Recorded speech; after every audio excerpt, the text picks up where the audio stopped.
Hey everybody, and welcome to the Syndicast. On this week's episode, we're talking to Dillen Easley about the business of sponsorship, how it's changed for him, and how to go from 10th to 1st by shedding extra weight and getting fit. But before we get into all of that and the interview with Dillen, I've got a couple things to share with you guys. So this week, we have some great content coming out. Wednesday night, check out Hawkeye Ordnance on Facebook and or our YouTube page. We've got a review coming out of the Primary Weapon Systems PCC. Should be really good. And then on Friday, on the Hive episode, which drops around noon, we're going to be talking about creating your days versus just surviving them.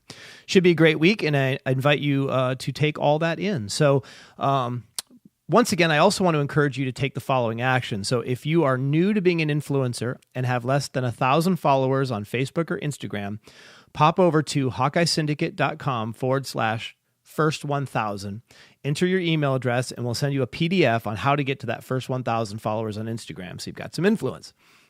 If you already have more than 1,000, then you're welcome to grab the PDF, but I also want to personally invite you to schedule a call with me to look at where to go next.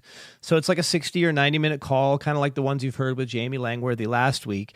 And we might use some of it on an upcoming episode of the Syndicast, might not, but either way, head over to HawkeyeSyndicate.com/influencer to schedule a meeting.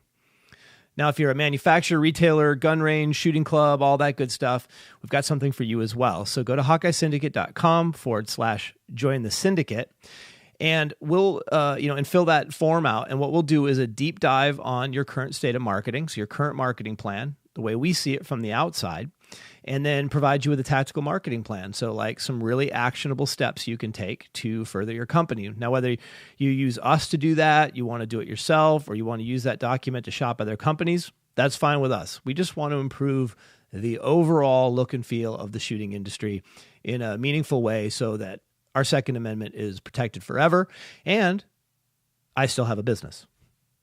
It's not all selfless, people. All right. So having said all that, without further ado, Dillen Easley. All right, everybody, welcome back to the Syndicast. On this week's episode, we have Dillen Easley. So, Dillen, welcome to the show. Oh, thanks for having me. Yeah, man. So you and I have known each other sort of like from afar for a while, and like I've run into you at a bunch of matches early when I got started, and then we ended up like housing it with a Vortex match down in Texas, and then of course through Weber Tactical. I believe I've taken the most popular of your booty shots on behalf of Weber Tactical. I think I have that honor, that nefarious honor. That one got around the internet quite a bit, actually. It really did. It really did. So, that's just kind of the nature of shooting holster pictures. That's kind of where they go.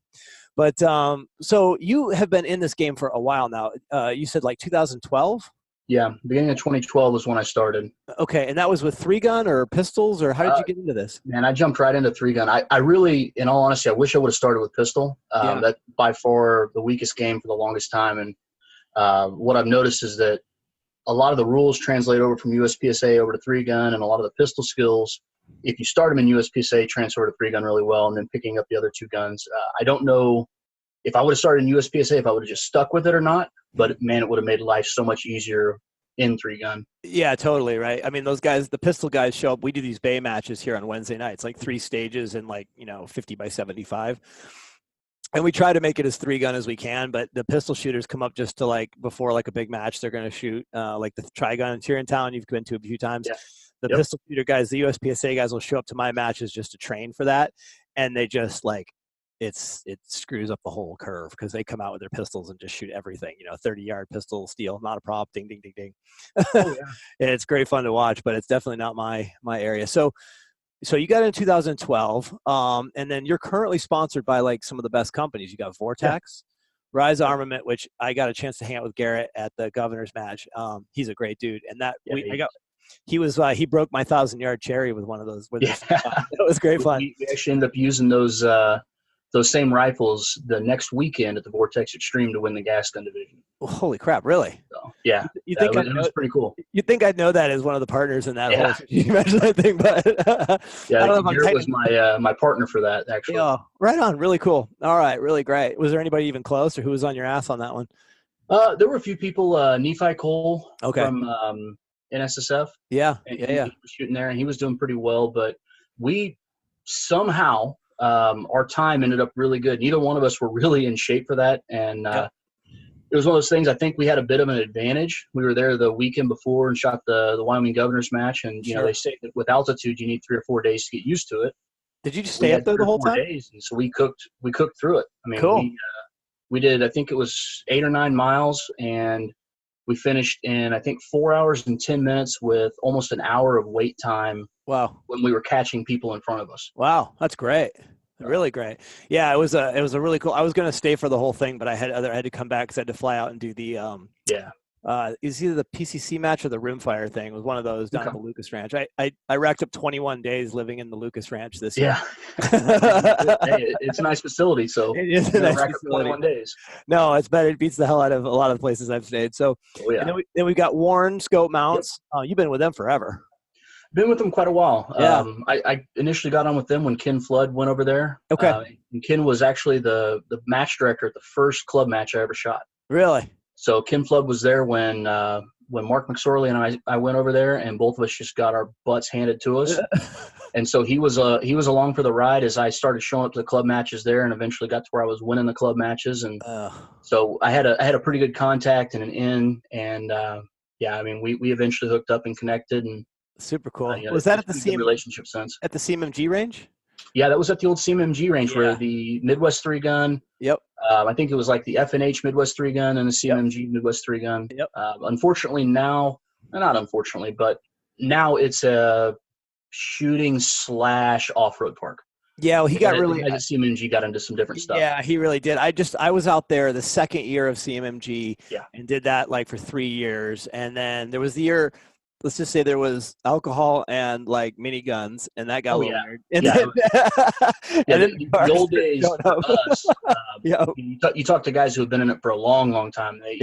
That's not the old days. So that's relatively recent. But the old days for guys like you and me, that CMMG Midwest 3-gun was my first major. Yeah, and I worked as a range officer, and I took dead last. I was last place in heavy optics. So, I mean, I got slaughtered, but anyway, that was the thing at that range. When it was time to shut down everything else, you might have somebody whip out a minigun or a full auto P90 or whatever, and it's like, all right, here you go, a couple mags, go have fun. Yeah, it was great. It was a good time. Well, it was not. I mean, it was serious, but it wasn't so serious. And there at that time for me, I don't know about you, but in the Midwest, there were like 2 major events. It was the Nordic Tactical Shotgun Championships and the CMC. That was it. And then you had Ozarks 3-gun late in the year. Yeah. It was always months after the rest. You had like May and then June and then nothing. Yeah. And, by the way, Ozarks is over here in September, and which doesn't seem that far away when you look at the number of matches we shoot now. And you're like, oh, you're only 2 months away from that next one. It's crazy now. It's insane. Because we would shoot. I think I'd have to go drive up to 4 hours to shoot once a month in Minnesota in the summer in those days. And this guy, he's a GM named Lucas Webster, had a match in Holman, Wisconsin over the border. And it was like nowhere, but you drive out there because they were harder than the matches up here by a long shot. And I shot those, and then I went down. I took 141st at my first CMMG. And Lucas came back out of like 250 guys in ops, right? And then Lucas came back with, in those days, 350, 400 shooters was pretty normal because everybody came to it. And Lucas brought back all those little steels. I'd never seen a steel pistol target at any of the other matches up here. And there was like this one at CMMG, and he came running around the corner, and there was this whole 270-degree berm with little round steels next to little square steels.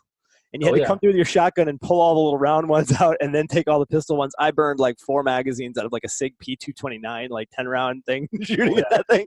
And I never even got to the rifle. It just didn't even happen. So McSorley, he always used to give me a hard time. Because at that particular range, when Kim was the match director, there toward the end before the last Midwest 3-gun, he was working a lot. And so little things would get changed. And so I've got a photographic memory, so I can walk up and I know exactly where they were. I know where the skinny Sammies were. I know where the long range. I know what the distances were. Yeah, I didn't know that. And it helps, especially when you go look at stage planning and stuff like that. But totally, he would sit there and he would laugh, and he goes like, we'd walk up to where that 270 berm was, and he'd go like, all right, which ones were moved? I'm like, that one was moved a little farther, so we got a little more room. Wow. That one is backwards. The square one was supposed to be on top and the round one on the bottom, and now it's flipped. That's and crazy. You go like, well, how do you know that? I'm like, well, because we shot it 2 months ago at the major match. Yeah. Well, I've seen your stage designs. I mean, you are like fastidious about it. I had no idea that comes from a photographic memory. I just assumed if I can remember it and then I look at the reference on it, and then I'll probably use that stage design a few times. Yep. And then I'll pretty much, especially right before shooting a stage, I'll close my eyes and I can go through. I know where the targets are at. I know where I need to turn, where I need to step. It's honestly, it's one of the things that helps me quite a bit. I bet. Unfortunately, not everybody has that advantage, but it's when looking at how complex 3-gun stages get, it's definitely something I enjoy. That's amazing. All right. So then after Warren, we've got Weber Tactical, who obviously we're both very involved with. He gets plenty of airtime. We're going to skip by that. Oh, yeah. And we got, sorry, Adam. And then we got Phoenix Trinity, who's had probably one of the hottest pistol toys this year and the last with the Trinity grip thing's amazing. I've got that on my Atlas. Yeah, I've got it on both of my Hayes pistols. Yeah, really great. And then you're shooting, Rubber City Armory. So you've been, and you use them primarily for the nitride, right?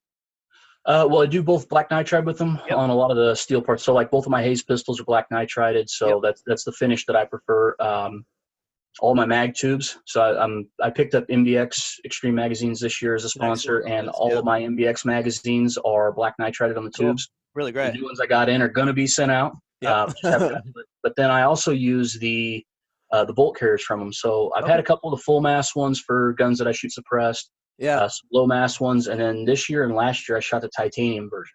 Cool. I had the weirdest experience. I blew an extractor on a low mass at a match. Actually, it was at the Trigun. It was in that shoot house.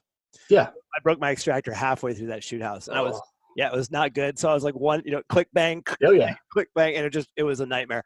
And so I got through that whole thing and took basically a 500 on that stage. But the guys from American Defense Manufacturing were just like, here you go. And they just gave me a full mass bolt carrier.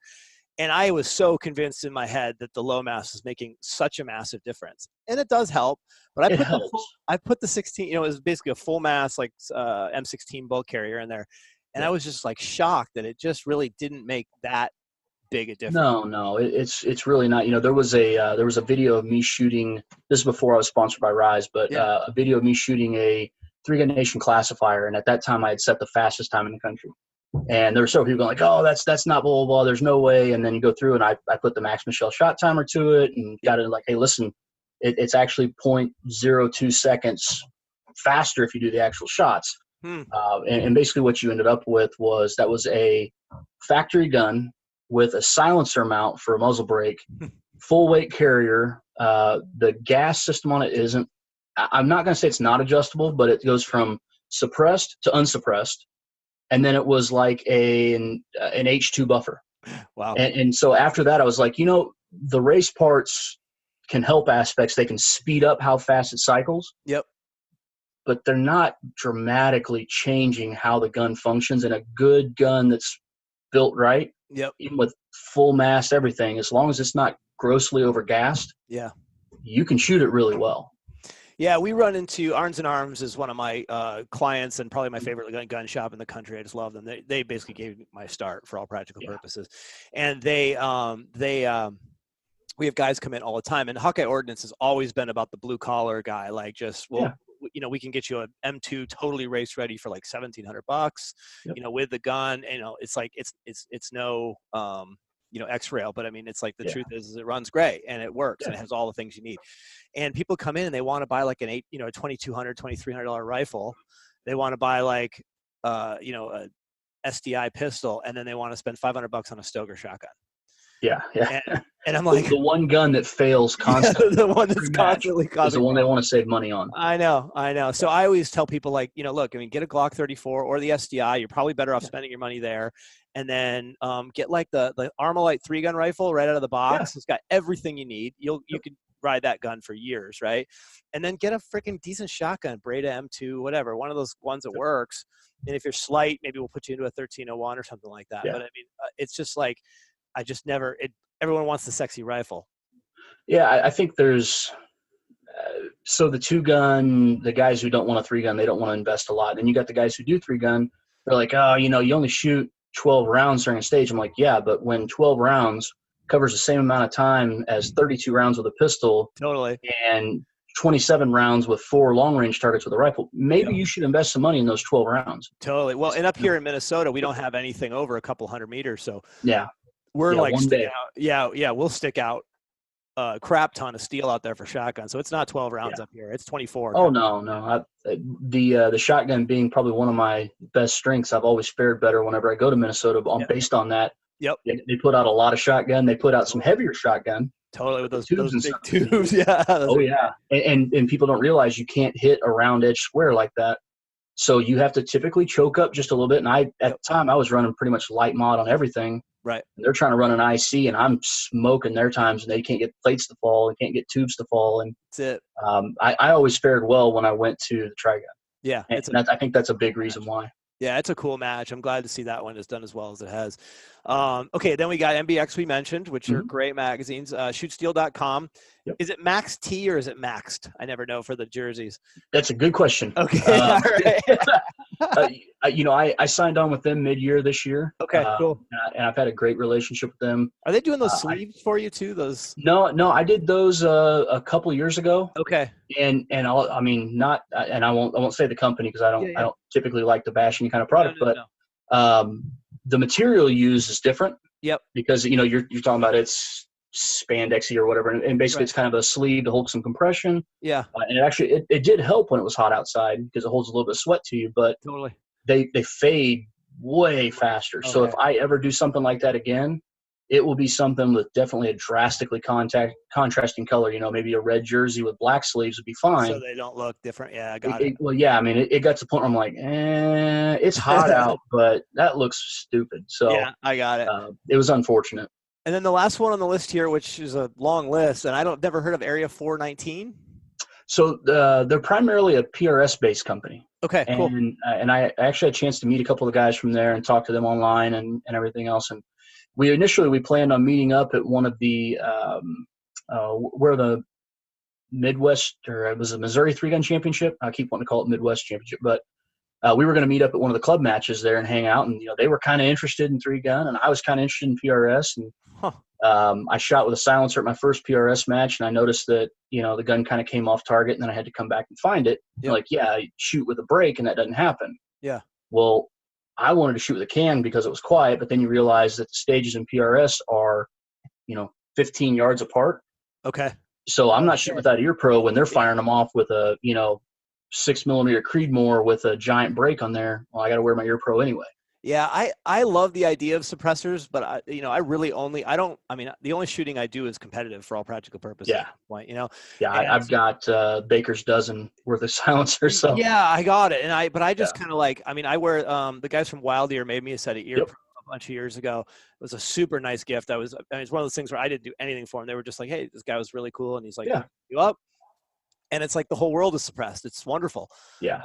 I've got a set of Wild Ears that it's actually probably one of my favorite prize table pickups ever. Oh man, you got that. Because that has come in handy so many times. Oh, for sure. I went through and made them, and actually this year after,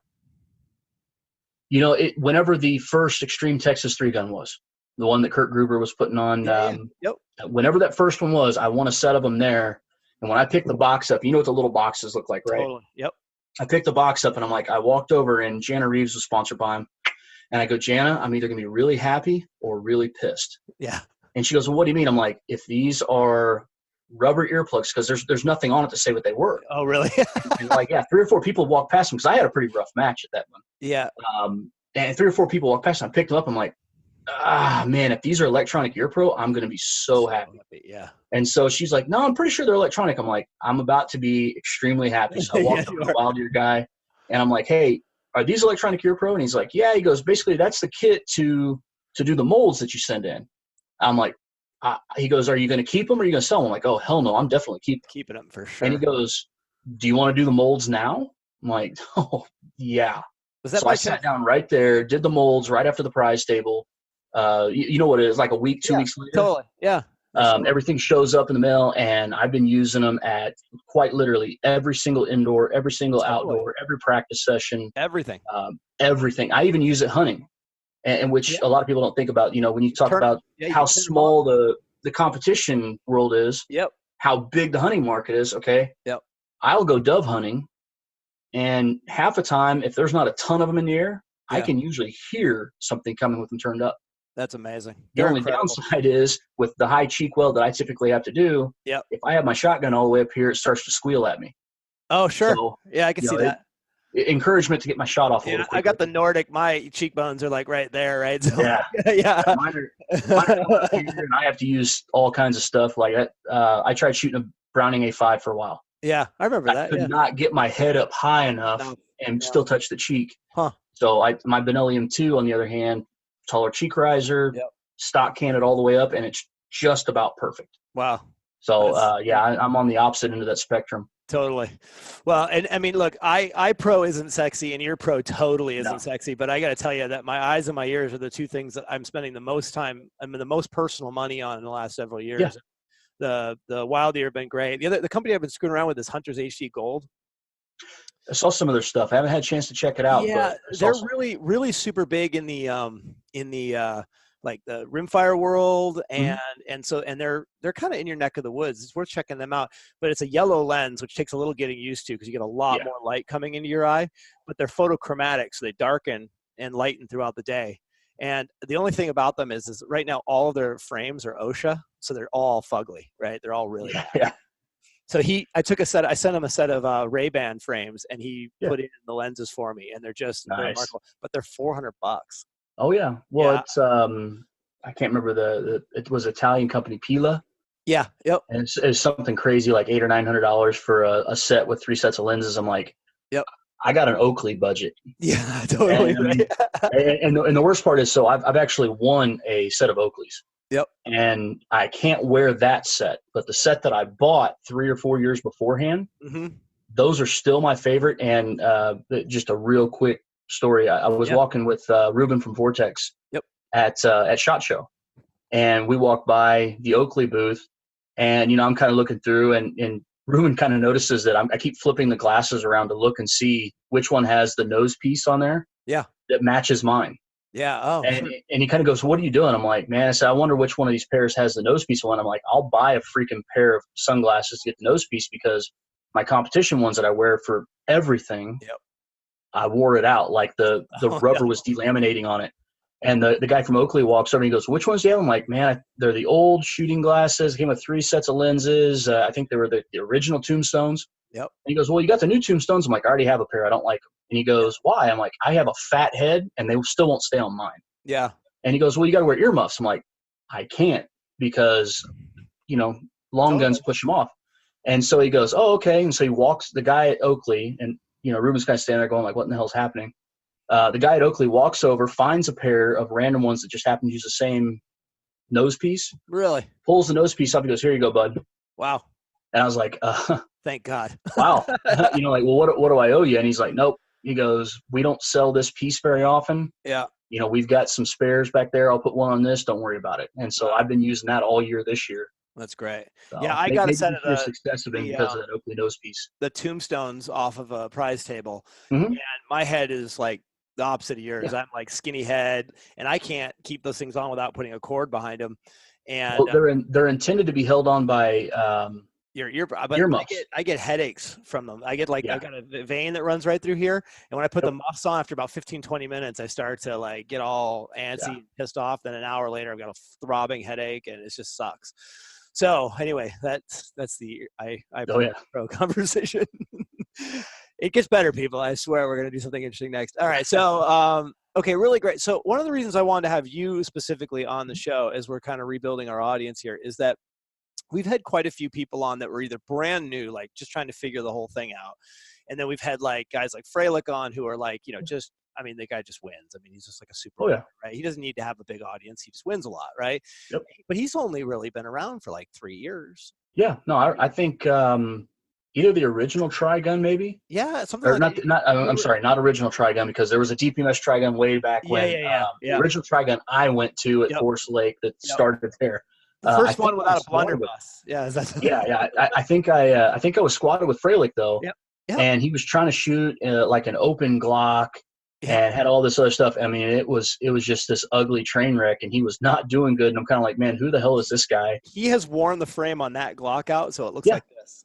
Yeah. Yeah, he just when I found out the sheer number of rounds he was putting through, just to try and get. I mean, I had a conversation with Rob Romero a long time ago about kind of a rule of 10,000s.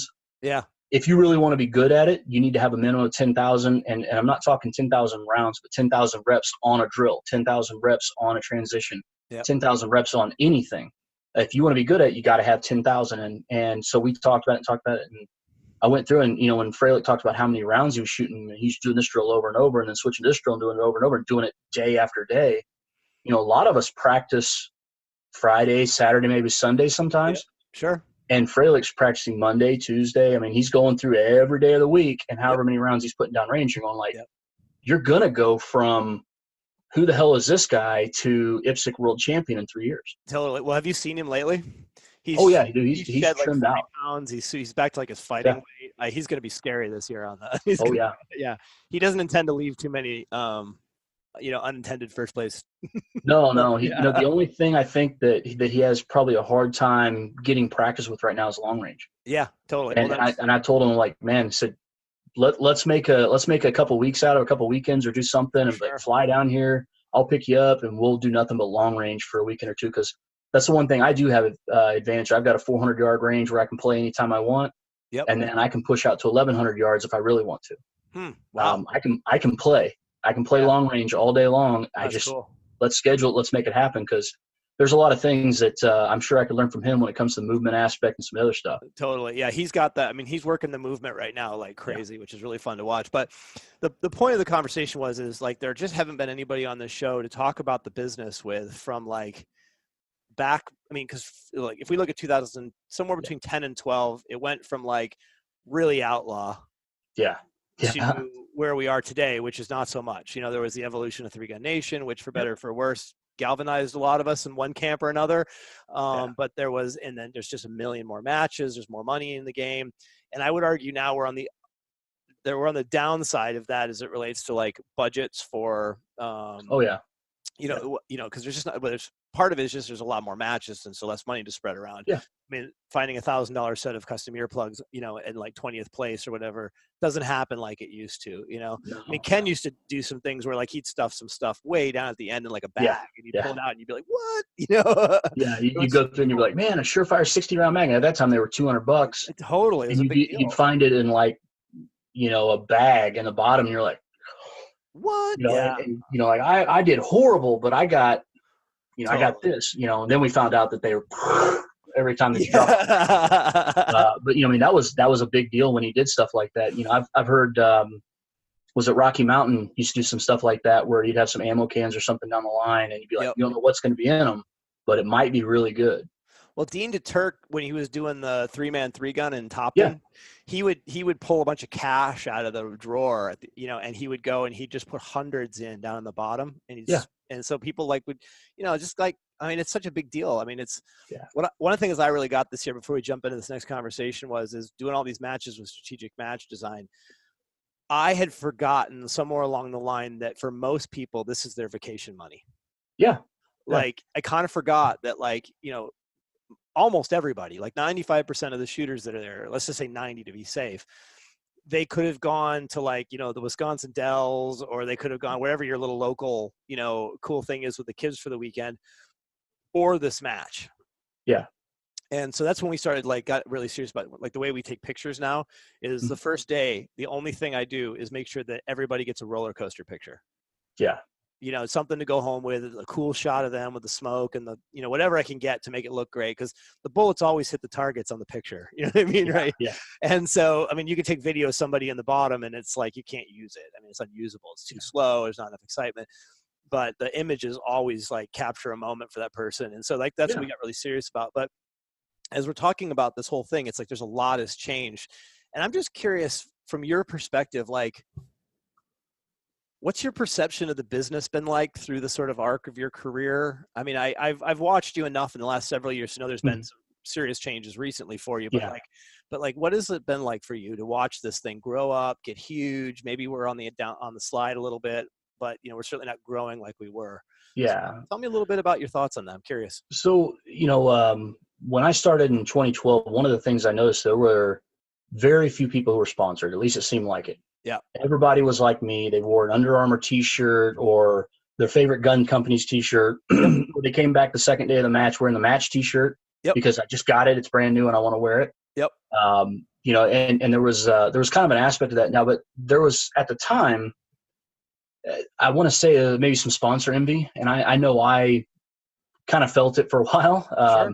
It was one of those things where, you look over and like, man, that guy who's crushing it, he has sponsors and they're the reason why he does well. Or, he did really well and he earned that. And I've learned a lot of stuff since that it's really hard to give you an idea of exactly where everything went.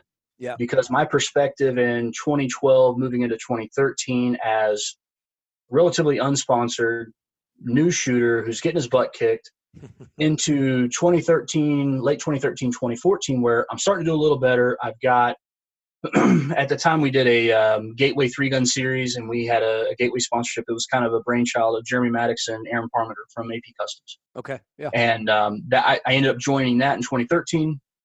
At the time I thought like, this is a sponsorship. I'm like, no, it's just kind of a team deal aspect. But I got a jersey, right? Mm-hmm. I got one jersey, which meant that every night I went back to the hotel and I showered in my jersey, jersey off, finished my shower, totally dried the jersey off in the morning with a blow dryer, and then went back to the range. Yeah, which is completely different from now, because if I'm going through and having jerseys made, I'm getting 3, so I'm not putting up with that crap. Yeah, the first year I had a jersey, the only reason I had 2 is because they sent me the first one with my teammate's name on the back and my name on the front, and then they had to send me another one, so I had 2. Yeah, but at that time, that was a big deal. Totally. I mean, like if you had a jersey, it was big. Now, farther down the line, obviously, number one, back in 2012, I never could have imagined myself winning a major match or even competing at that level to be top 3, top 5, top 10. Yeah. At that time, I wanted to get better, and I caught the bug. Being competitive, that's just kind of how it was. Yep. I wanted to work my way there, but it was so far off. Now it seems like everyone's got a jersey, and you'll go through, and the guy who takes 121st in TAC Ops got a jersey. He's got a few sponsors. Yep. And I think there's a perception difference in kind of how things work. I think a lot of the sponsors have figured out that, some of the people out there who have jerseys are worth big money. Yep. But that doesn't mean that the person who takes 121st and still goes and has fun and has a good attitude, that they're not worth an investment too. Totally. And I've had conversations with people who are at different sponsors of mine. I'll go through like, hey, if you're going to sponsor the guy, I mean, what are you going to have invested? And they're like, well, we're going to give him a pretty hefty discount on anything that he wants to buy from us. I'm like, okay, so what do you have invested? And they're going, $300 of possible missed sales. I'm like, then it costs you nothing. And this guy is willing to work for you. I mean, totally. Which is basically what sponsorship is. It's in all arguments, it's a really crappy paying part-time job. Totally. Okay? Yeah. And I've said that multiple times before. And I don't mean that as anything against my sponsors, because the sponsors that I have, number one, I'm proud of who they are and representing them. Yeah. And I appreciate everything that they've ever done for me. But if we took the aspect of, all right, if I wasn't shooting and I went to a part-time job, that part-time job better pay me a hell of a lot more than what a few pistol magazines or a few comps would cover, right? Well, totally. But also your perspective, I mean, you're a well-to-do chiropractor, it's not like, your perspective on money might be a little different than the guy making $13 an hour, cans or whatever too. But I get the point. I mean, Adam Maxwell said it best once. It was like the most expensive scope I ever got was the one I got for free, Yeah. Oh yeah. I'm sponsored by Vortex now, and probably my biggest sponsor overall. And I mean, I have a lot of friends at Vortex, and I love the guys at Vortex. But the first time I called Vortex and I wanted a sponsorship, I was told, like, we don't have room for anybody. Yeah, we're packed up full, and we're not looking. And I'm going like, okay.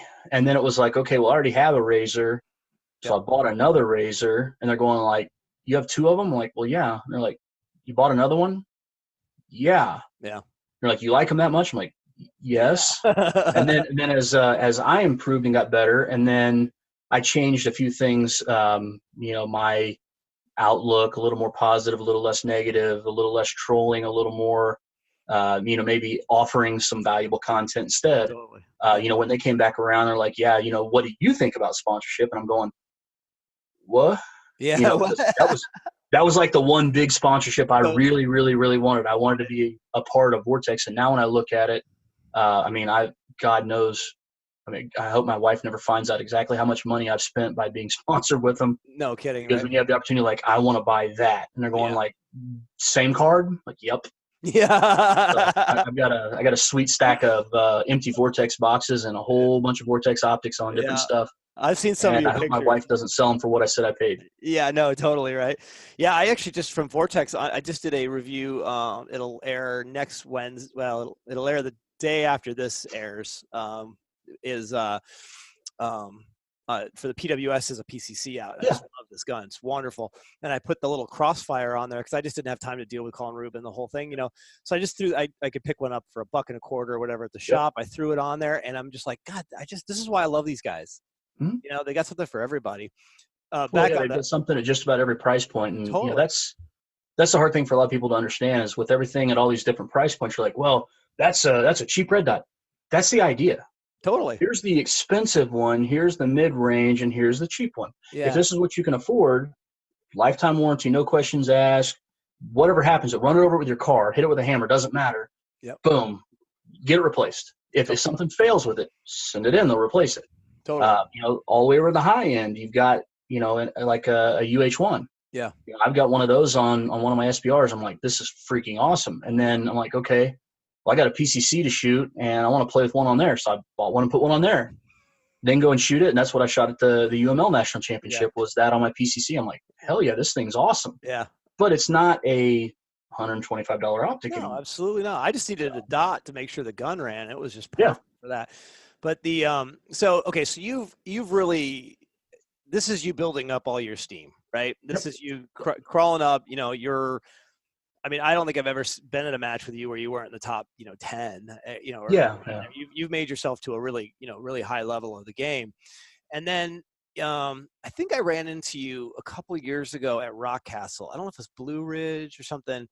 And you just, I didn't know you really well and you didn't have a whole lot of time for me, which is not a problem. I got that, but you just seemed a little bummed. Like, I don't know. There was just something.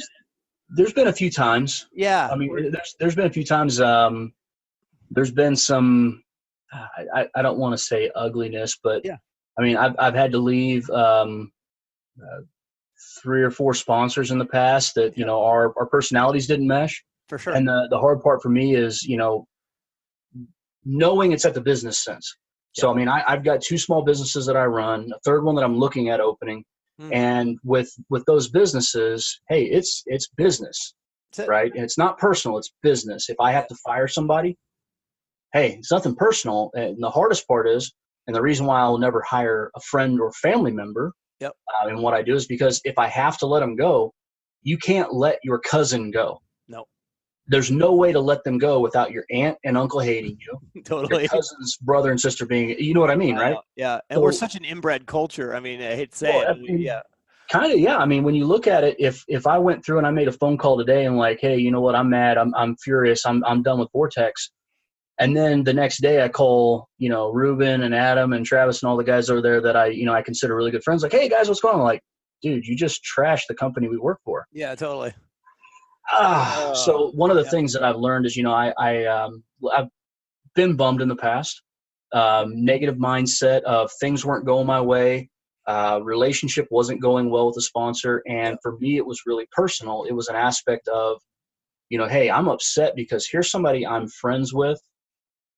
This isn't working. Yeah. And I want to be done. And it's like convoluted into like your hobby, your favorite sport, your pastime. It's like all messed up. And now you got it into a part-time job. Yeah. And you can't take it as personal like that. And that was, I mean, I've been bummed in the past when you show up. I mean, it happened last year around September. I'm kind of down in the dumps and, I bounced back from it and I'm good. Yep. This year I've had less times where I was down in the dumps. Yeah. And I've had more fun this year than I've had maybe ever. It shows in I mean, like, I haven't seen you too much this year because we've been like doing this, like crossing the country, but I've been watching as you pass. I've been watching on the social. Obviously I have a vested interest in you through, Weber Tactical for most specifically. It's been really fun to watch you this year. You look like you've been having a blast. I appreciate that. Yeah. I've had a lot more fun this year. For the first time, not for the first time. So I won a major match sort of major match back in 2013 with the U.S. Amateur National Championship. So if you wanted to count that as an amateur aspect, hey, a national championship over here. Yep. It was a little bit smaller. I was at the old CMMG range. Then last year, I got an invite from Tim Yackley and James Gill, and joined their team for the Trijicon 3-man 3-gun, and we ended up winning that one. Cool. So that would have been the first pro. I mean, that's such a horrible word in the sport, but if you will, a pro level aspect. Totally. And then this year, to go through, Garrett and I ended up winning the gas gun division of Vortex Extreme, 5th overall, with some pretty salty bolt gun shooters. Yep. Ended up winning the Hornady Pandemic, UML Nationals, where Ruben and I won the 2x4 divisions, which they weren't massive, but they were a lot of fun. Yeah, hell yeah. And then a bunch of second place finishes by some Yackley kid coming ahead of me. I don't know if you ever heard of him. I've heard of him. Yeah. That kid's kind of hard everybody to catch. that wants to be in the first place. Yeah. If you're gonna be, the real first place, the guy who gets second behind the 19-year-old legend killer. So it's crazy, right? Well, I mean, listen, just to put this all in perspective, Jake Latola was an AM 3 years ago. Yeah. Yeah, I mean, these are some serious guys that have come from last year's. Then Yackley comes out of nowhere and he's smoking everybody, and he's the guy to be. I mean, it's a remarkable top 10 right now. I mean, to take second is huge. To take 10th is huge. When you look at least from my perspective, when I started, the people who were placing really well were people in their 40s and maybe older. Yeah. And you show up and you had Daniel Horner obviously destroyed everyone. He's been doing that since before I ever started shooting. So Daniel Horner was destroying everybody, and the AMU guys, if they picked divisions, they beat everybody except Jerry. Yep. And then you went down and you had a bunch of guys that were late 30s, which I shouldn't say that because I just turned 36, but they were late 30s and 40s and some early 50s. And I think what you've seen in the last, well, I mean, if I'm going to give credit where it's due, I'm going to say when 3-Gun Nation kind of really started to fold into it. Yep. I think a lot of light got shown over on the 3-gun. Yeah. And what you found is a lot of people who came into shooting for 3-gun, all of a sudden it wasn't necessarily a guy who's 40 years old who decided that golf's not good on his low back, so he's going to go lay down and shoot prone with a rifle. Totally. And now you go through and you have Jake Latola who, grew up kind of like how I did, grew up as an athlete playing sports in high school. And then, of course, he did golf and a bunch of other things. You look at Freilich going from MMA and then shifting over to 3-gun. Now he's getting back into MMA type shape to shoot 3-gun, which is, I mean, you think about that. And then you look at guys like Josh Tarrant going from cycling into it. Yep. And you go through and you take a lot of those guys who used to place really high. They're not placing at those levels anymore, or they're not even in the sport at all. Yep. No, it's just completely. Well, I think the demographics shifted. We're athletes now. I mean, the top guys are athletes. So, I mean, I think look, there's a several generations before us, but we can lump it in a little bit as they created the sport and got it off the ground and took it out of someone's backyard and put it in someone's back farm. You know what I mean? Yeah. Right. Yep. And then our generation kind of came along and just we proved out all the gear, right? I mean, you and I both lived through Oh yeah. The thumb loading, off dinosaur loading, the rifles that were Franken rifles, and and the whole works, right? And pistols that were mediocre at best, and the really hot ones didn't really work. I mean, it was just, we lived through all that, and we kind of figured all that out. Our generation created the camps for the kids. Yep. Maybe the generation just before us did that, but it's kind of hard to split that generational aspect. But you get the idea, from somewhere around 2010 till now, all these things came up. So my best year, I'm 44 now, right? And so my best year was 4 years ago. I was looking at I'm sitting here at home, drawing my pistol, trying to shave 100th out of my pistol draw. And then I'm like, God, if I just shaved a second out of my 40-yard dash, I wonder what would happen. Yeah. And I got really curious about getting in shape. And then I took 24th at the Nordic Shotgun Championship. Yeah. I got kind of into that 20 to 30 range at the top of that year, and it was just because I was in shape and nobody else was. I went out to fucking Ironman, which I missed dearly. And like I placed in the 30s out there for like 300 guys in tack offs. And it was only because I spent the whole summer like lifting weights and running and just whatever it took to get in shape. Unfortunately, I did it all like I was a bodybuilder because I didn't know any better. But but there's some different explosive aspects you need for this sport that are definitely a little different. Well, yeah, and I mean, I want to get into that with you a little bit too, and maybe this is the natural segue. You've like lost a shit ton of weight. Yeah, when I started, I know I posted a picture a while back. So when I started my business back in 2010, the guy that I was, I don't want to say mentored by, we had a lot of conversations. His name was John, and John was a good guy, 6'2", 6'3", and he was one of those guys that every woman who saw him was like, oh, he's so, he built, he worked out, everything else. And here I was almost 300 pounds. The highest I ever saw the scale was 297, but I know how my weight fluctuates, and 5 pounds at that weight was nothing. So he went through and got me to do the weight loss program that he offered in his office and told me if I was opening mine, because he was going to be closing his and doing a different type of business, that I should definitely do it. And so I decided to do it. I lost a chunk of weight.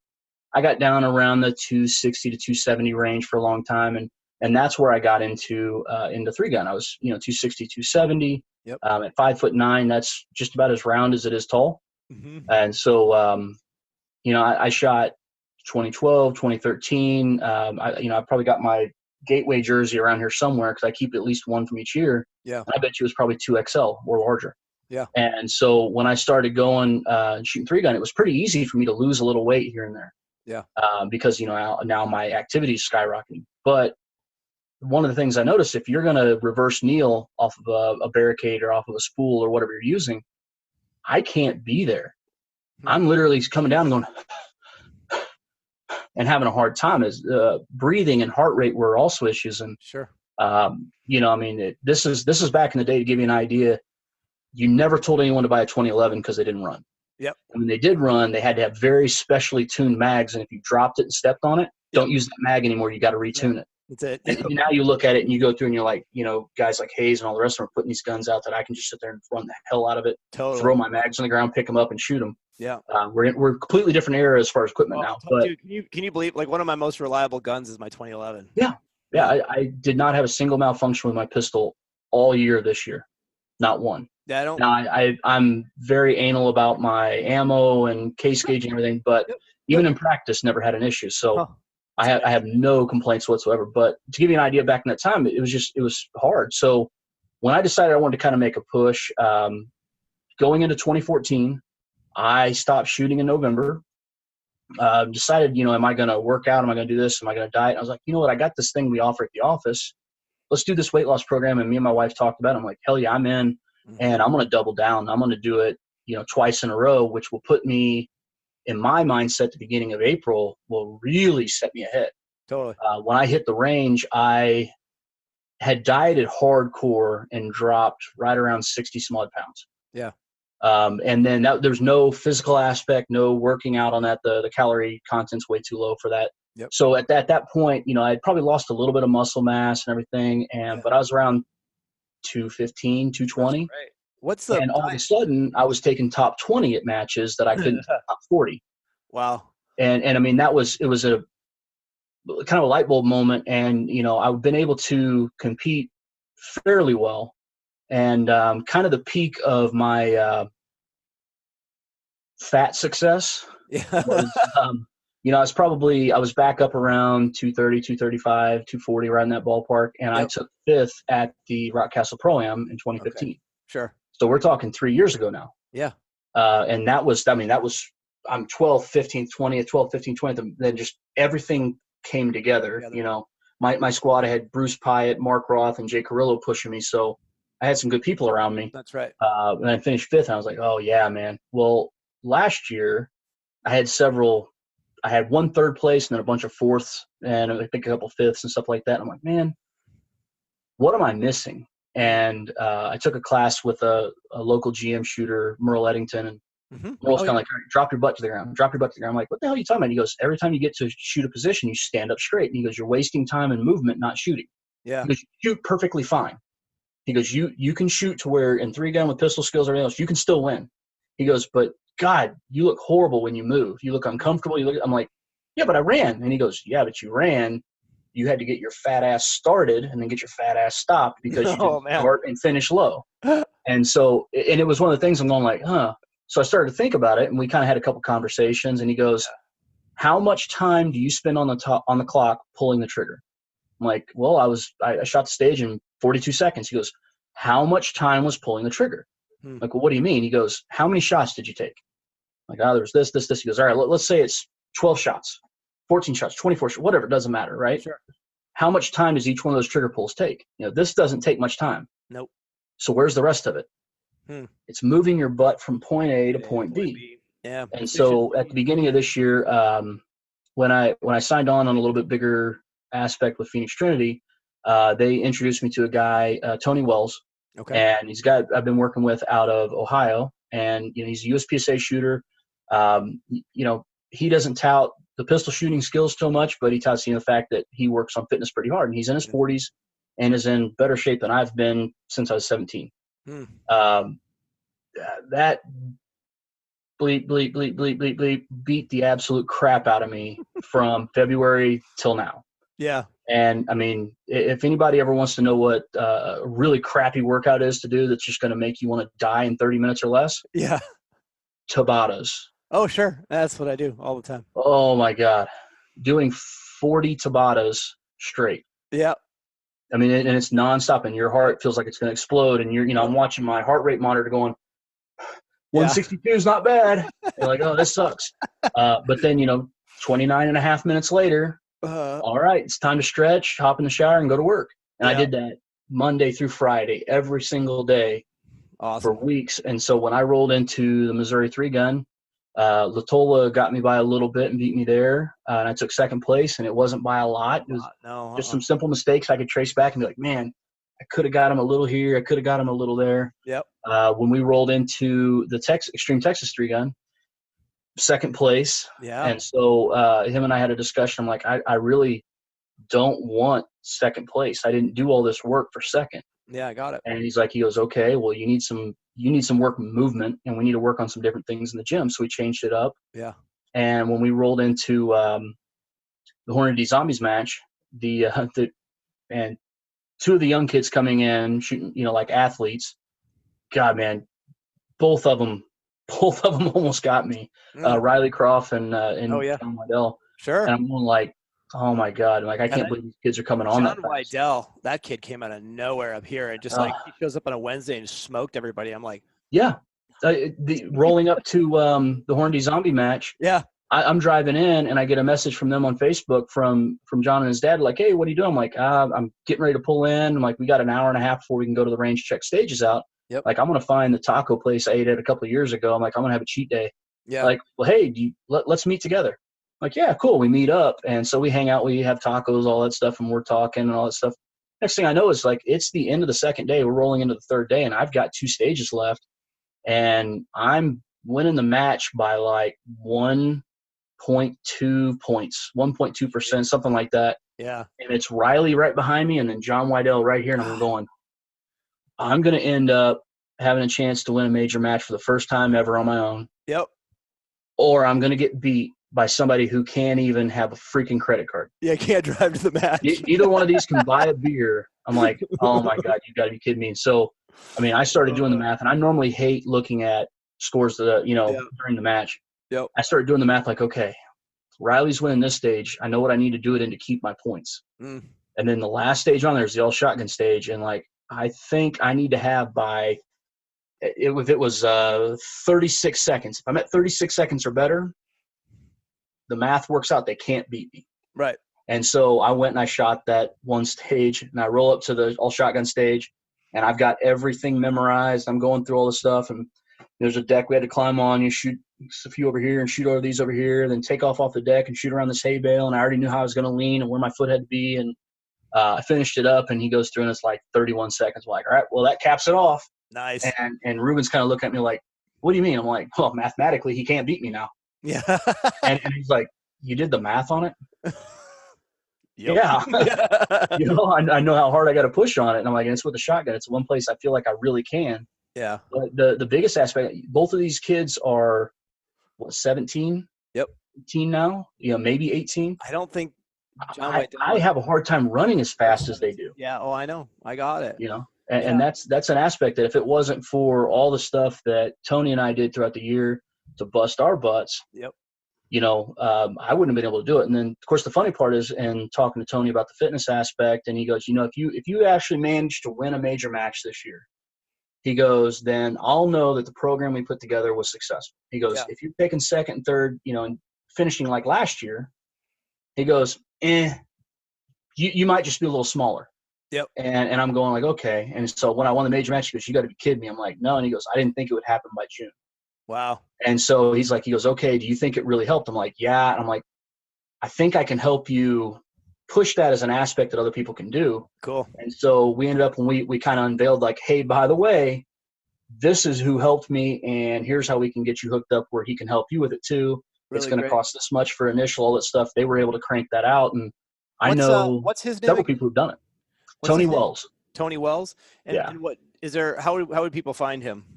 Well, if you cruise through my Facebook friends or search him, he also shoots for Phoenix Trinity as well. Okay. But yeah, I mean, that would be one guy I would definitely check out.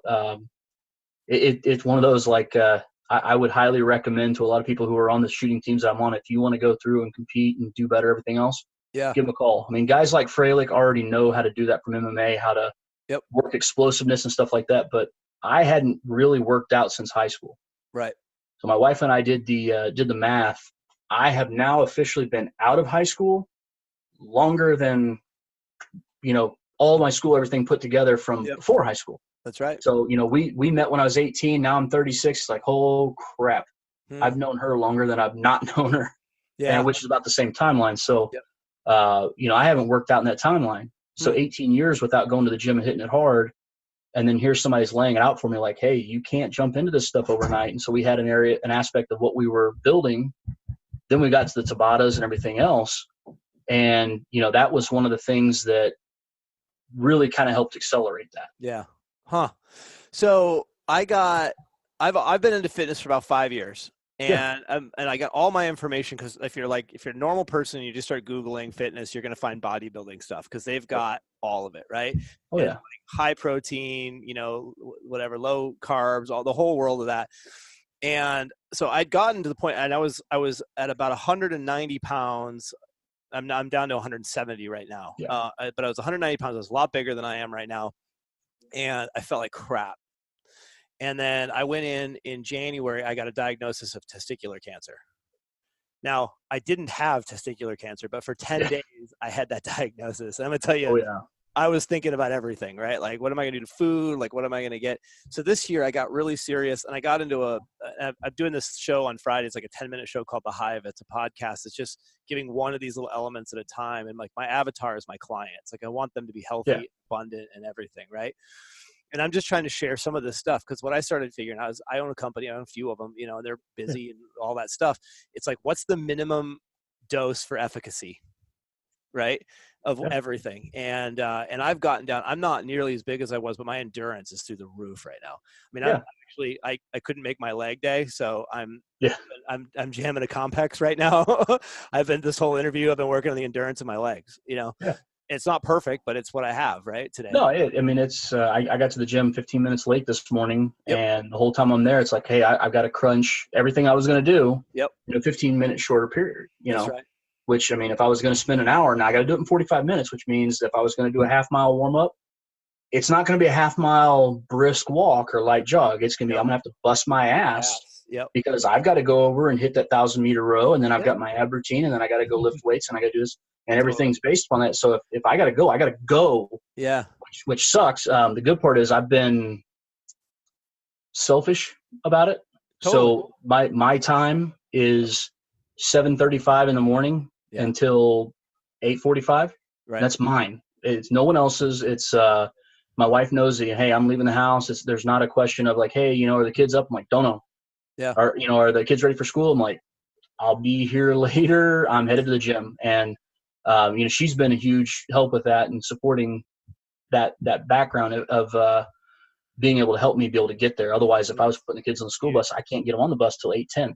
Yeah. And now I can't go work out like I wanted. So I've been very selfish with that, and that's been been one of the things where, I kick on some tunes with some Bluetooth earbuds, and I disappear in my thoughts for a while. So how many days a week are you running right now, or doing the workouts? 5? 5. Yeah, I was up to like 6 last year, and I started wearing out my joints and all kinds of issues. Yeah. Like, I'm 10 years older than you too, but I'm starting to see like my shoulders like not recovering and all that kind of stuff. And I'm down to, I do 2 massive workouts a week, 2 smaller ones that focus on endurance and mitochondrial density in my muscles, mm-hmm.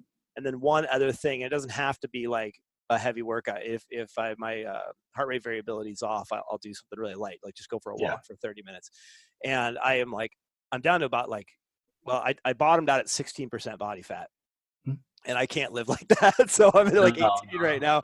And dude, it's cold up here in Minnesota for one. Yeah. The more you run, the less cold it feels though. Yeah, there's that. But I really have found that but I mean, it's like your story though. It started out with just don't drink 3 Cokes a day. And then it was like, maybe take this out. And like my diet. I couldn't tell you the last time I had a soda. Yeah. Or I don't know what you guys call it up there. Everywhere it seems to be different across the country. But I couldn't tell you the last time I had one, and I don't really have an intention of having one. And once I got away from it, if somebody goes like, "Hey, you want to try?" I'm like, you'll pick up a can, you'll take a little sip, you're like, "Good Lord, that's straight syrup." It's crazy. And taste buds completely change. I'm at the point now where I want the char on the outside of a chicken breast, or the char on a piece of steak that's kind of been seared and then finished off. And I like that aspect better than I do sucking down a Pepsi or a Coke and it's just garbage. That. Well, what I've been doing lately is stuff that we do at the office. I kind of compacted all the services that we do on that aspect, and put them together. And I've been doing that. So when I go to the gym 5 days a week now, I'm quite literally doing less of a calorie burn than what I normally do.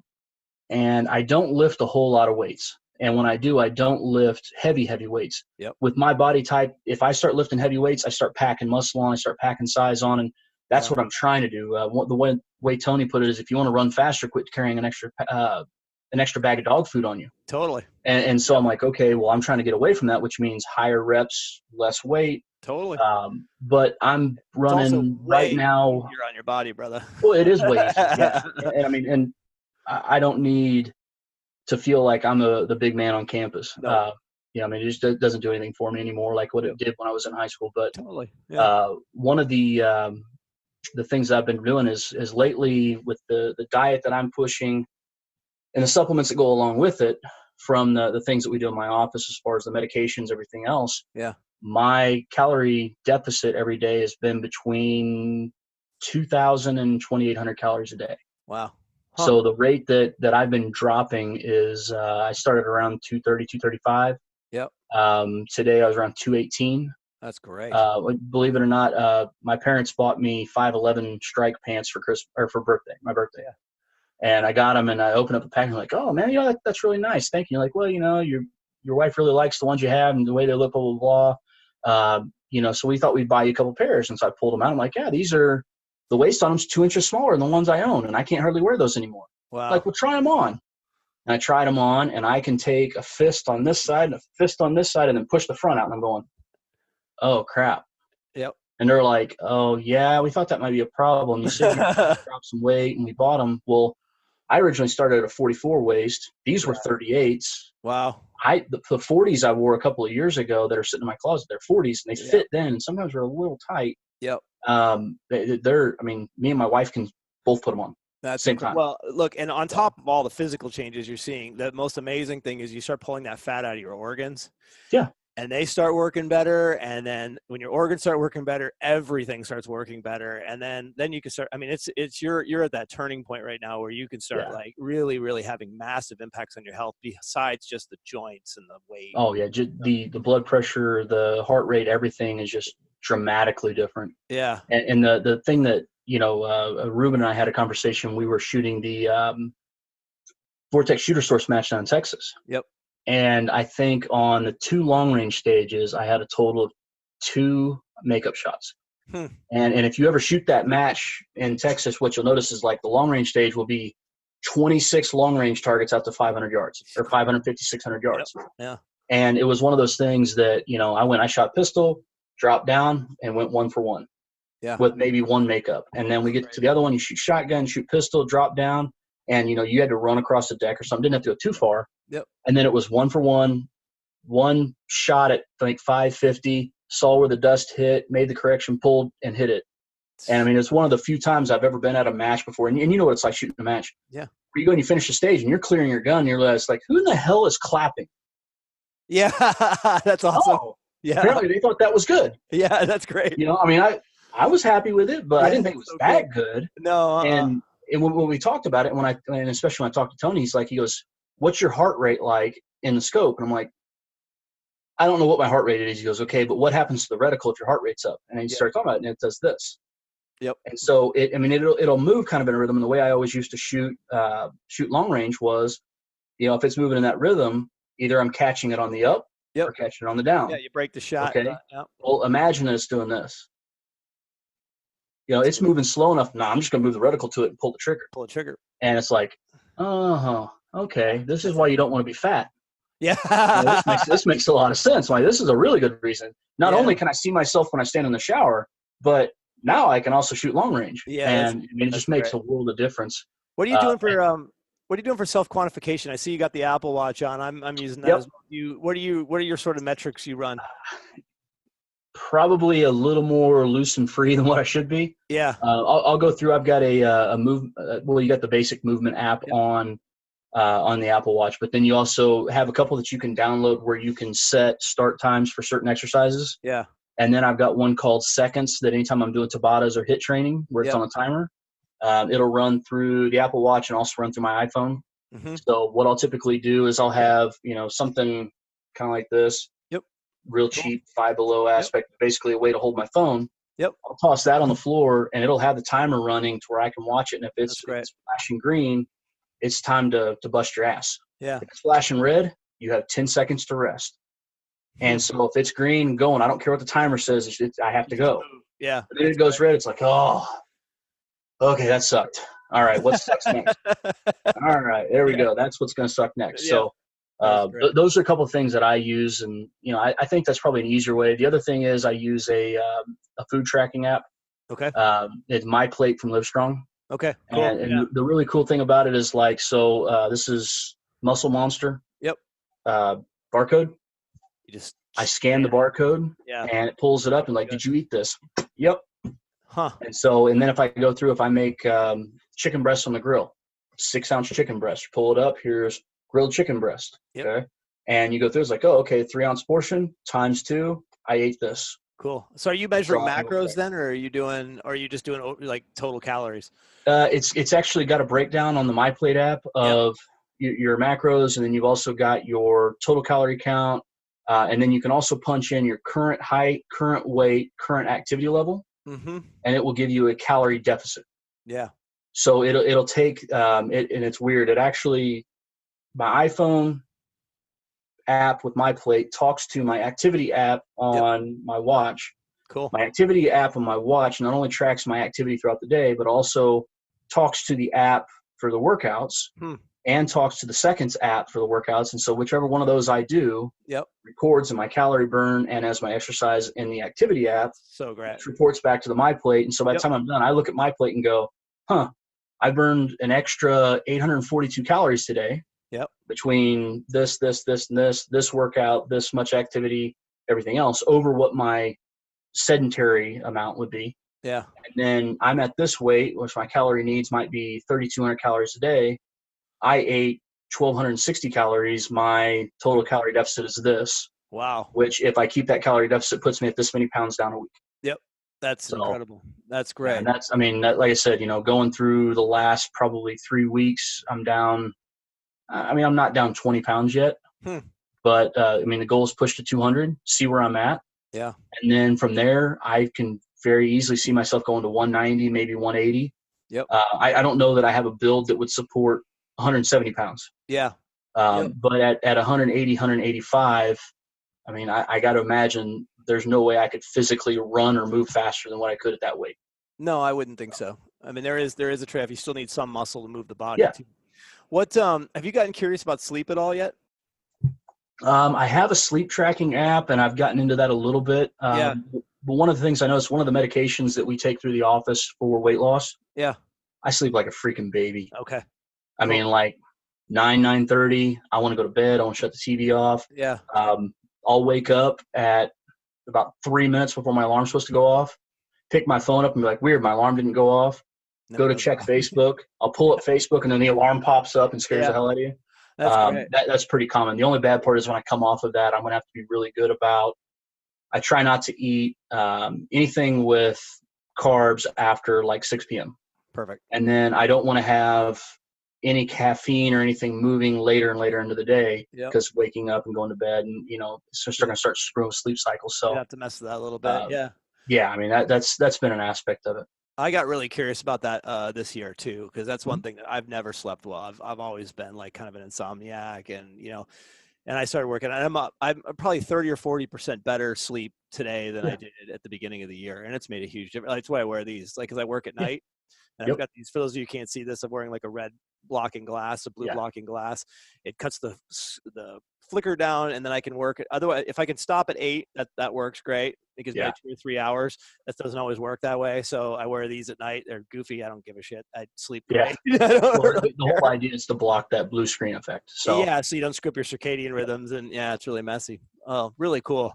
Well, I'm glad you're taking care of it, because it's like a really it's so noticeable too. Just like I've been watching, I'm curious about this stuff anyway. I'm just do it, So for me, it was just like I'm like watching you just go and wait. So it's so cool.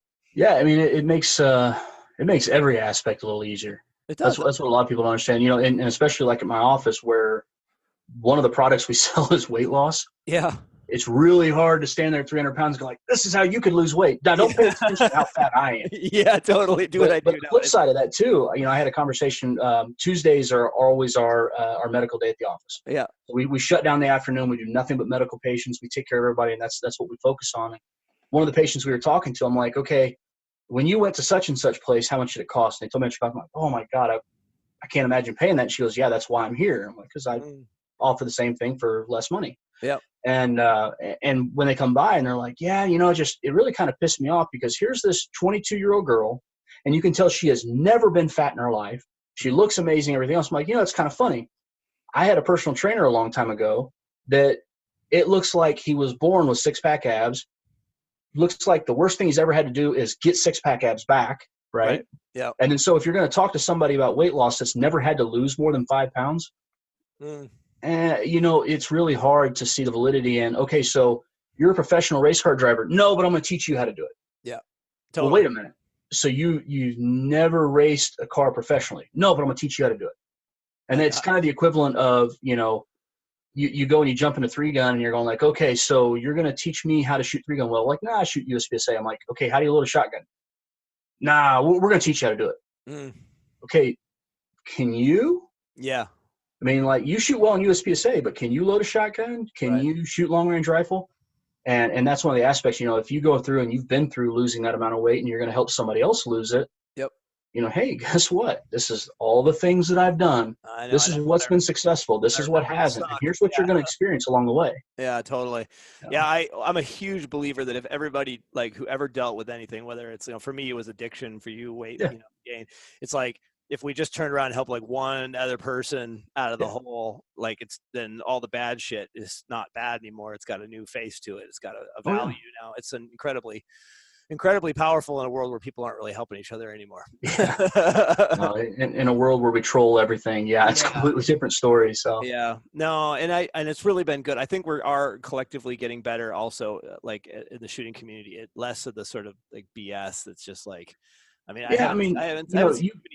been through the all the Facebook forums and all that crap before, and it was the Brian Enos web forums before that, and some of the boomer shooter stuff, and man, it used to be just the collective aspect of you go through and somebody's going to ask a question, and somebody's a new shooter. They're going to ask a question like, get this or you're an idiot. Yeah, totally.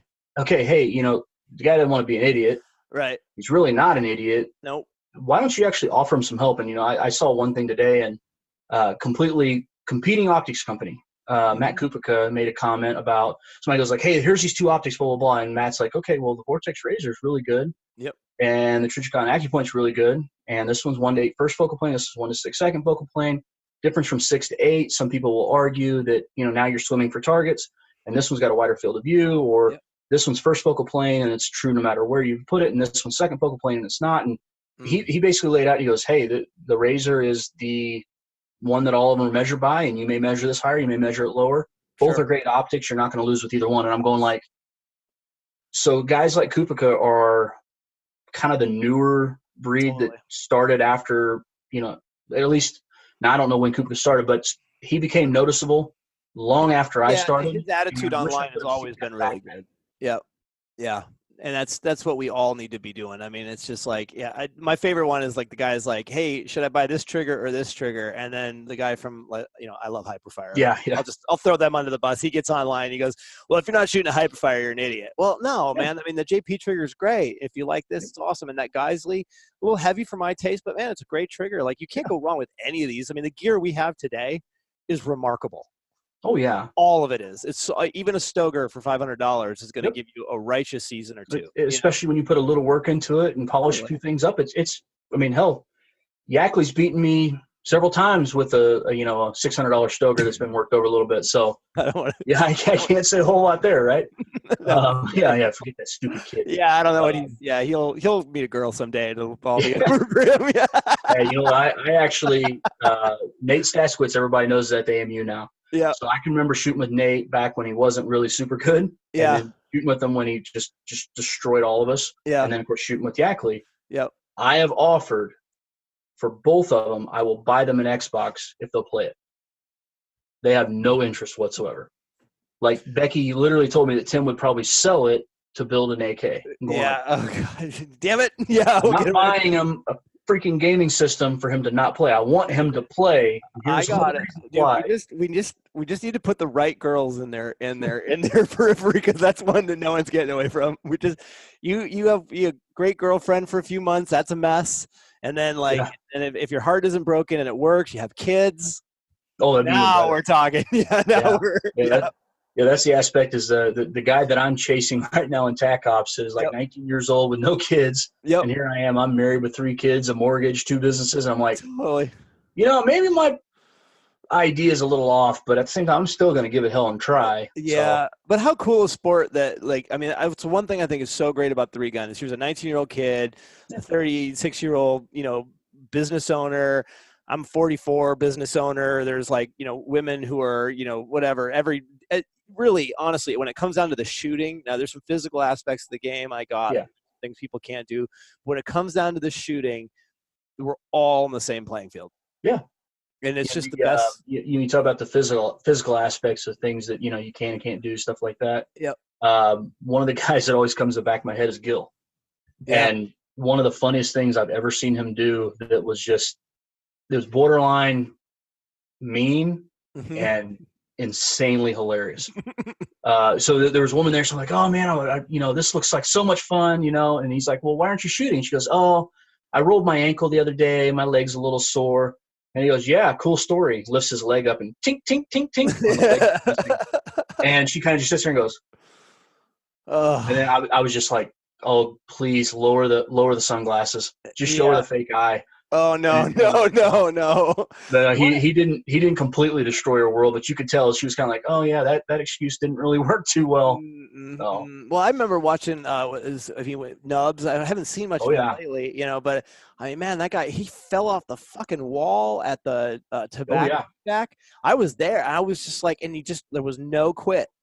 And then you're just like, that's got to be one of the best Vortex commercials ever Oh yeah, him falling on the optic. Vortex and Armorlight could have put that together into a commercial. And they were like, look, we got a crippled kid that can fall on the gun 3-4 times. Still hit long range, God, I know. Well, dude, we are in that hour and a half range, and I gotta tell you, I would love to we got to do this again. This was too much fun.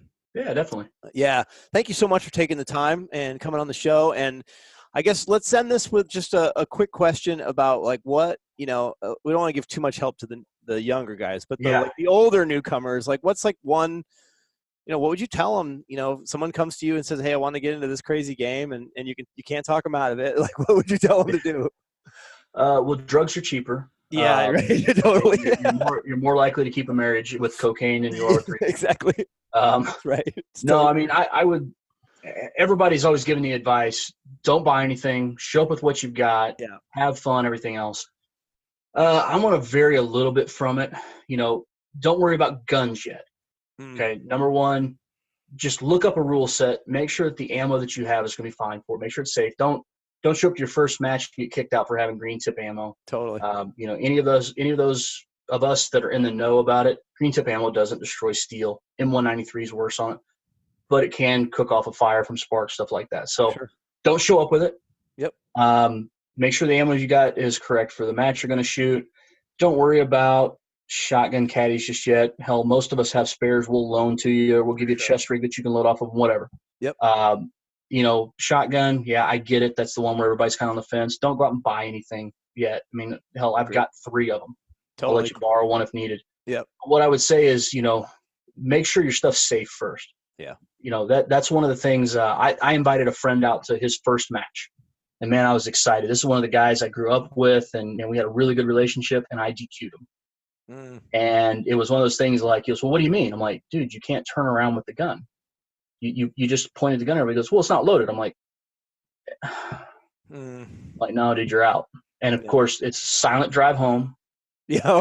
And the guy never returned. And I'm going like, man, that's something we should have gone through and checked with first, because he had all the gear. He bought the shotgun. He had the pistol. He had the rifle, had all of it.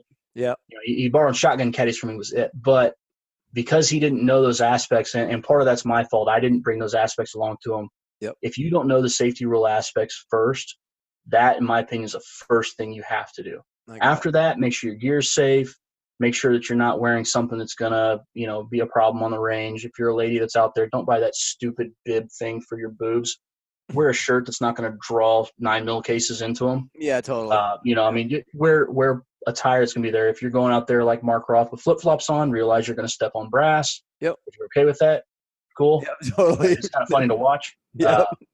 But at the same time, just make sure that you're able to go and safely do it, no matter how slow or fast you're going to go. Yep. Once you move from that section, I would say that 90% of people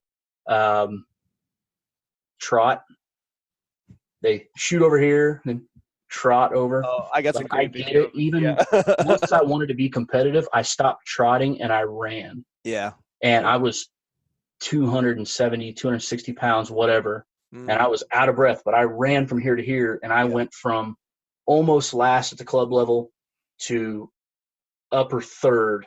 Yeah. Just by changing that. And I think most of the people who are kind of in that realm, they're not real sure, but they want to compete, they want to push, just stop trotting around and run. Totally. And then, of course, run a hell of a lot more if you want to lose weight and then compete at a higher level. Yeah. There is that thing it's like running with scissors. Like, you've been told so many times, don't run with a gun. Like, you're just like, your brain has to deal with the fact that you're going to run with the thing. And, and I've got a great picture of me, like SIG P239. I'm holding it like this, and I'm like, pew, pew. And then I just prance over to the next spot. Yeah. Like, pew, pew, pew. It's so bad. Oh, it's awful. And the funny part is, I've had guys like, I went 1 for 1 on that stage. I never had a makeup with pistol, rifle, or shotgun. I'm like, okay. Yeah. Like, how did you beat me by 26 seconds? He goes, you had 4 long-range makeups, everything else. I'm like, I can shoot 4 extra shots if I sprint. Yeah, totally. Yeah. And he's like, what? I'm like, yeah. You got your video? Yeah. I'm like, all right, let's watch this. How long does it take to get from here to here? Mm-hmm. And then, I don't know if you've seen some of the videos like JJ Rakaza and guys like that. Yeah. The one thing that was really hard for me to get over is I have so well ingrained that, if I got my pistol here. Yep. And if I'm running this way, this is how I'm going to run. Yep. Or if I'm running this way, this is how I'm going to run. And everything stays right there, and it's pointed at the back berm at all times. Yeah. If you've watched JJ run across the stage, you'll see him going like this, and you're going like, yeah. He's got 30 degrees here and 30 degrees there, but you can run faster if you're pumping your arms and moving. Totally. And it was one of those things. I'm like, oh my God. Somebody even had a video up like, oh, I think he broke 180, and I'm watching the video going, no. Yeah, he came back about 120, but he ran this way the whole way. he was pumping his arms, but that muzzle never crossed. I shot the USPSA multi-gun a couple years ago, and Casey Eusebio was on our stage, right? These GM dudes are so fast. Yeah. I mean, they haul, and it is like there is no wasted motion. And, I mean, he'd never shot 3-gun before. He'd never really – I mean – and so the first day he was terrible. The second day he was middle. Third day he was stage winner. You know, I mean, it was just like, you know, because he's an athlete. And it was just, you know, it was incredible to watch. I mean, you really got the difference between a GM. Yeah, there's a big difference at that level. I mean, that was one of the surprising things to see Tim Yackley at Limited Nationals taking, you know, top 10, took 6th place. You know, goes from A class to GM with a match bump or whatever. Jeez. And people are going like, man, who's a sandbagger? I'm like, oh, that's a 3-gunner. Yeah. Took 6th at your nationals. Yeah. I mean, I had a little fun with that, poking the bear a few times with some of the USPSA buddies who didn't know who he was. But you know, you go through and you look at that. The way I always describe it to people, the people who are shooting USPSA, they're talking about shaving tenths here. Yep. And you know, when I took that class with Merle Eddington, one of the things Merle was like, he goes, hey, every time I leave this position and I arrive here, I'm 0.2 of a second faster than you leaving and arriving. And he goes, I don't have to run across as fast as you do. He goes, you sprint across, but you're 0.2 of a second behind before you make that effort. Yeah. Because stand up, drop down, run across, stand up. Yep. And so he goes, if you sprint hard, everything else, and now you got to stop hard. Yeah. Oh, by the way, you're actually still a 10th behind because you had to overrun and come back because you had to push so hard. Yep. And it was like, you guys are shaving tenths. Now, when we talk about the 3-gun aspect, if you look at what Freilich does, Freilich's still not – he's not shaving tenths now. And I don't think there's anybody in this game currently who's working harder than what Freilich is. And, I mean, he's still shaving seconds. Yeah. You know, he might shave a 10th on a shotgun reload or on a pistol reload like any other high-level shooter would. Yep. But he's shaving a second, 2 seconds. Long range shaving 5 seconds. Shocking amounts. We still have in this game enough evolution left to where people can start shaving 5, 6, 7, 8, 10 seconds off easy. Yep. If you don't think that that's in the cards, I can give you an idea of a stage at the Extreme Texas 3-gun this year that I shot it in 60. And when we walked up the stage, the fastest time was 70. And one of the guys in my squad shot at 49. I'm like, well, hey, if I'm that close and, you know, I finished second behind Yackley and then I go through and look at the scores, I'm like, whoa. Yeah. Shot it in like 34. Yeah. And I'm going like, I only had like 2 makeup shots, 3 makeup shots at the most. Where's all this time? It's the there's still time like that to cut those chunks. Totally. No, You know, the number one thing I'm working on this year is arriving with my pistol. I can get off the blocks real quick, but it's like I get there. I mean, I'm decent with the shotgun. I'm decent with the rifle. When I arrive with the pistol, there's like this like that's happening, and it's like I'm standing up and like reorganizing my whole body to take a shot. I can make one-handed 2 seconds, first shot off, and then totally run 12 splits on everything. Yeah, exactly. And that's the one that like I'm going to work on this year. But I think it's going to be I'm just looking forward to it. I'm on the other side of the world where I am now at the point where like I am organizing so much of the fun and games. I don't like. I show up. I'm back to like I don't have a logo. I don't have a jersey. Yep. Occasionally, I wear a hat with one of my favorite people's. You know. Yeah.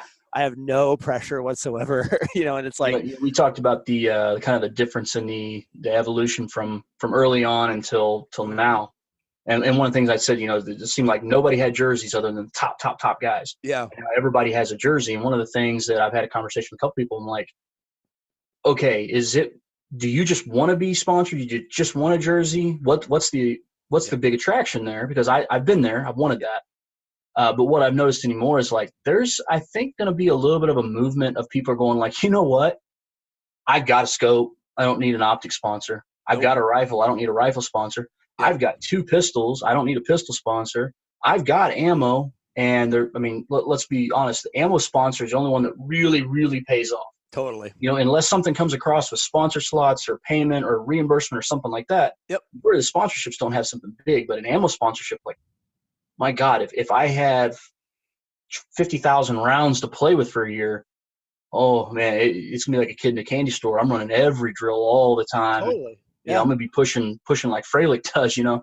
But you know, other than that, I mean, hey, if you've already got optics and you've already got belt gear and you got everything else, why are you doing it? Now, one of the things for me is, again, the companies that I represent, I'm proud to represent them, and I like those companies, and I have a personal involvement with them. And one of the things that I've noticed, I don't know if you've noticed this, but the people I know that are sponsored by the companies that I'm part of, you were either introduced to them by somebody who's sponsored by them, or they called you. Very rarely have I found where, you know what, an ammo company, a big ammo company that I was like, you know what, I really like everything that they do. Is the first time this year in quite a while that I've sent a sponsorship request. And it was one of those things like, you know what, I like this company. Yeah. And if they came across and said, hey, this is what we're going to do, we can't do this big level, but we can do this, be like, you know what, I was going to buy my ammo anyway. Totally. Because I don't have an ammo sponsor. I don't have a component sponsor. I was going to buy it anyway. You know what? I really like your stuff. I mean, I've got 6,000 bullets from them sitting over here for pistol. Hell yeah. You know what? Let's make it 12. You know, tell me what my discount's going to be. I'm going to buy up like crazy, and I'm going to run them all year long. Yep.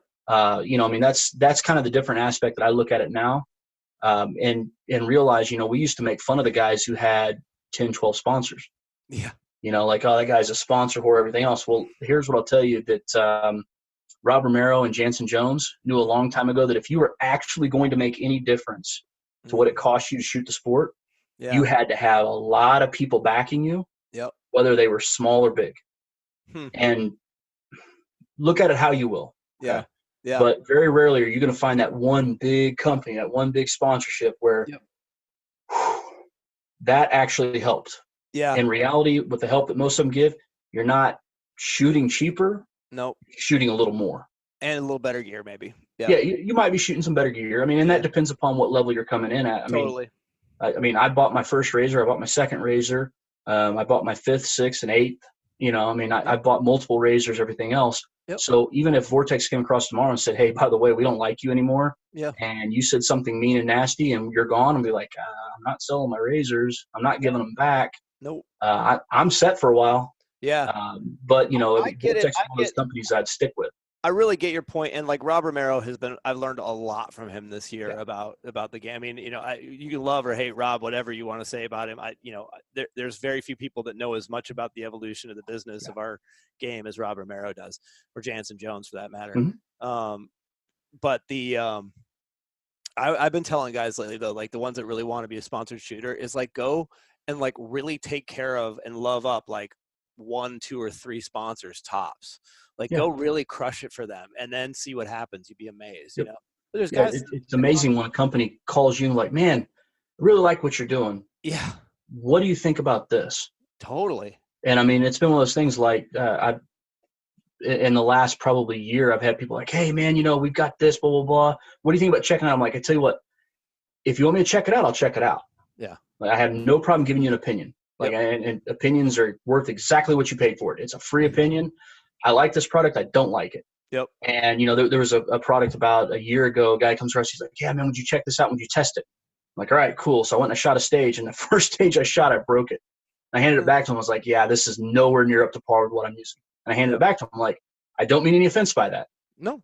But it broke the first time I used it. This is definitely not going to hold up to a season where I would pay money for it. And he's like, oh, okay, so we went back to the drawing board, which is great. That's exactly what you want, right? It's supposed to be. But there've been sponsors that came along, or potential sponsors come along. They're like, hey, man, we want to send you this. We want to hook you up with this. I'm like, man, I really appreciate it, but I'm not interested. You know, well, that's you got it. If you don't love it and you're not into it, then it's no fun either, frankly. And then it's not. No, it really isn't. And it looks great. It makes you feel really good for a few minutes because you got the new logo right here, whatever. You know, but it's like, God, it's very few people are making a living doing this. No. So in perspective, it's like this is at best an avocation, right? Yeah. And you know, I had a conversation with somebody who runs a fairly decent sized company, and you know, they were sponsoring shooters, everything else, and you know, the conversation we had was, you know, most of the people that we sponsor and we deal with, they view this as a hobby. Yep. And you know, the person I was talking to said, you know, hey, this is our livelihood. And, you know, we have people constantly, and that's what a lot of people don't understand too, and I'm sure you've seen it. Yep. A lot of these companies are bombarded 24/7. All the time. And it's not that they're upset at you. Nope. And it's not that they're trying to be short or anything else, but they're quite literally bombarded constantly with, hey, can we get this for this match? And can we get a match sponsorship? And hey, my son's starting to shoot, and he was wondering if he could get, a new rifle and 3 scopes. And I mean, and you've got every aspect of people are constantly asking for stuff. Yeah. Well, look at Weber. They made was, this is my business. This is how I pay my mortgage. Totally. And I'm like, you're absolutely right. Yeah, Weber 2 years ago is a great example of this. He was the hottest flavor of the month when in holsters, and he was building his business. He was one guy. Yeah. I mean, he's a little bigger now, but I mean, at the time, quite a big difference. Quite a bit big. Yeah, but I mean, if you look at that company, and like even if it was 10 inquiries a week, on top of his regular trying to get 30, 40 orders out the door, making the Kydex, ordering everything, like 10's a burden. Well, and if you're a one-man operation, like, my office, a lot of times it's me and maybe one other person. If you're answering 10 emails a day of people wanting something for free, you don't realize how much that literally takes out of what you can produce. Yeah. So with what I do at my office, if I have 10 people calling me at my office, and I have a tendency that if there are no patients in the office and somebody calls, and they're like, yeah, this is so-and-so, we'd like to sell you this. I'm like, hey, you do realize you're wasting my time during business hours, right? And I mean, and I'll cut into a telemarketer. Oh, for sure. I mean, there are very few people I consider less or more of a scumbag than a telemarketer. And so I will just rip into them like, this is my business. You're screwing with my time where I should be making money. Don't ever call here again. Take me off your list. Next time I'm going to charge you by the second when you call. Do you understand? And then you'll hear a click. And then I'll never get a call from that marketer again. Yeah, you're not going to want to join my company. No. Because I try being the marketing firm behind like 12 popular, I get so much crap. And literally I actually don't give out my phone number anymore. You have to like schedule a meeting with me through Zoom, which is what we're doing right now. And it's not to be a dick. It's just that like, I just get so much freaking email. And then basically if I'm interested in the product, I send them back, like, show me the numbers on a napkin. And if it makes sense, I'll buy it. Yeah. You know how many people take me up on that? Like 1 in 100. Very few. Yeah, very, 1 in very 100. And if they do literally get a napkin out, I mean, I keep napkins in my desk drawer. People have seen this. I've showed these on my Instagram, and they're like, I'll just write it down. Like, okay, you're going to generate 100,000 impressions.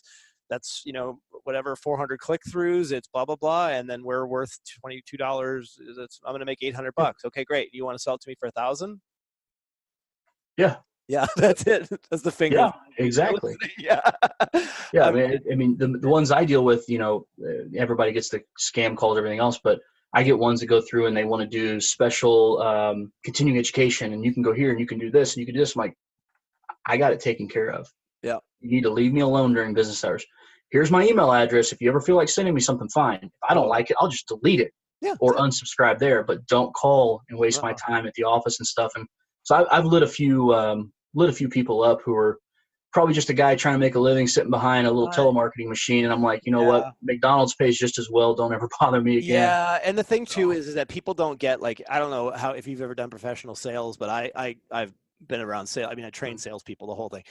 And the problem with salespeople is that even when you say no, they still want to know what they feel like they're being busy if they have a long list of leads. And they might have 30 leads, 3 of which actually have real value, but they'll keep all 30 on the list and keep like churning through them to look busy. And it's like, it means you're not a salesperson because you can't qualify somebody, I mean, and it's like, look, if I got on the phone with you, I'd just be like, hey, what's your what's your pain? Like, what can I help with? Oh, this isn't a good time. Sweet. I'll, just tell me what is working and not working. And I'm going to send you some info, and then can I follow up with you in a week? No. Okay, great. I'm done. I'm out. Like, that's it. Yeah. You're off the list because you're obviously not one who's interested in anything we have to do with. That's it. And if I can't, if I got to kill it to eat it, I'm not going to spend my time calling people who don't want to talk to me. Yeah. Really great. Well, this has been a remarkable conversation. Thank you so much for doing this. And, check out Dillen and Dillen sponsors, Vortex, Rise Armament, Warren, Weber Tactical, Phoenix Trinity, Rubber City Armory, MBX, ShootSteel.com. I'm going to go with Max T, and of course, 419. And we've got your Facebook page is Dillen Easley Shooting Competitor.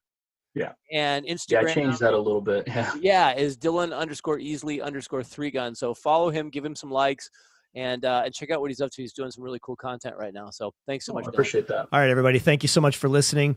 And take a minute and check out all the Hawkeye family of businesses. We've got Hawkeye Ordnance for 3-gun reviews, mods, and articles. Hawkeye Ignite for matches in Minnesota. Hawkeye Syndicate for the Syndicast, Hive Podcast, insights on marketing and influencing, and Strategic Match Design. That's where we do the national matches across the country with our friends Rob Romero and Charles Soule. So hope you're all having an awesome week. Look forward to seeing you next week on the podcast. Don't have that guest planned yet, but I think it might be somebody who makes high-end 2011s. I hope you're well, and we look forward to seeing you soon.